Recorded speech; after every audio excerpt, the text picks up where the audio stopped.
Бишкекте медиа жана маалыматтык сабаттуулук боюнча стратегия талкууланды. Анда кастык тили жана жалган маалымат менен күрөшүү темалары козголду. Ошондой эле отурумдун жүрүшүндө жарандык коомдун потенциалын жогорулатуу маселеси каралды. Иш-чаранын негизги бөлүгү медиа жана маалыматтык сабаттуулук боюнча стратегиянын мазмунун талкуулоого арналды. Жыйынга бейөкмөт уюмдар, медиа тармагынын адистери жана Маданият министрлиги катышты. Азыркы заман, мына бүгүнкү 2024-жылы 21-кылым адам баласы үчүн, анын ичинде кыргызстандыктар, кыргыз эли үчүн такыр бир жаңы чакырыктарды алып келди. Бул технологиялардын өнүгүшү менен катар маалымат таратуу, маалымат алуу, маалыматты берүү тармагы түп тамырынан 100% өзгөрдү десек болот.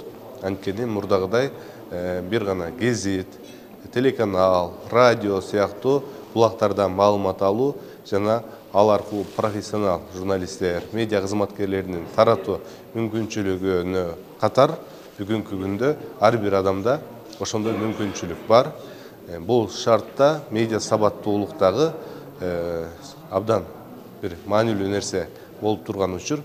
Анткени жалган менен чынды, ошондой эле бир манипуляциялардан кантип ажырата билет.